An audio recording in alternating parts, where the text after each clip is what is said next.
Et salut à tous, c'est World of Phasm. Aujourd'hui on se retrouve pour le suivi d'élevage des longs chaudiodes SP Negro. Alors c'est l'espèce de phasme que je vous avais présenté dans la dernière vidéo. Alors je vous avais dit que j'allais faire un petit suivi quand j'aurai réuni les conditions d'élevage et que j'aurai une trentaine d'œufs, donc que je saurai que ça marche. Alors j'ai 38 œufs pour l'instant, c'est en l'espace d'un gros mois.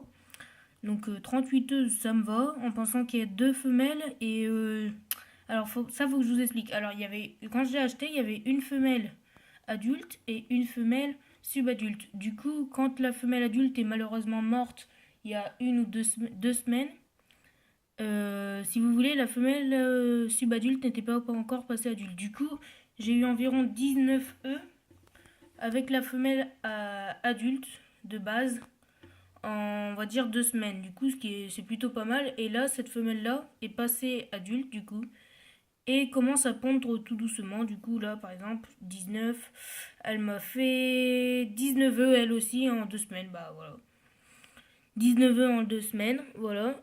Alors, du coup, j'ai eu une perte, comme je vous l'ai dit. Malheureusement, je sais pas pourquoi. Je pense que c'est à cause de la vieillesse. Mais je ne sais pas encore. Alors, les deux mâles, par contre, eux, vont toujours bien. Oui, là, il y en a un qui boit. Attendez, j'essaie de vous faire un plan. Attendez, hop. Alors, c'est une espèce assez simple d'élevage. Je recommande aux débutants.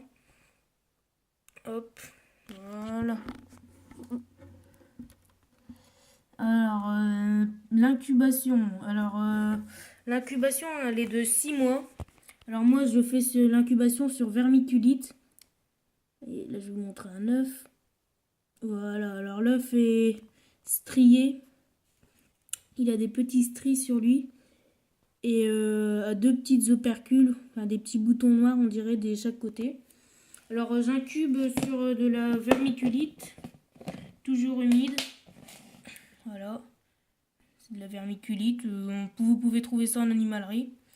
Alors 1 cm de vermiculite, hop, une vaporisation toutes les semaines. Et ce qui est bien, c'est qu'il n'y a pas de moisissure avec la vermiculite. Et ça, ouais, ça garde bien l'humidité. Oh, attention. Voilà, alors c'est une espèce qui se nourrit sur ronces. Voilà, comme vous pouvez le voir, à température ambiante. Avec, si votre pièce n'est pas lumineuse, une petite lumière. Moi, elle est sur mon bureau avec cette lumière-là en permanence. Donc voilà. Hop, comme vous voyez, c'est une espèce assez jolie. Voilà. Une espèce assez jolie, assez grosse en plus. Pour les débutants, c'est mieux. Parce que par exemple, les Carosus morosus, je trouve, c'est mon avis personnel, sont assez petits. Et là, on a vraiment une espèce pas mal grande. Et qui, franchement, ne demande pas des grandes conditions. Bon, après, les 6 mois d'incubation peuvent un peu rebuter les débutants. Mais bon, c'est quand même une sacrée belle espèce. Voilà.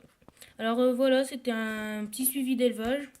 Laissez-moi vos avis en commentaire et puis n'hésitez pas à vous abonner. Allez, salut à tous!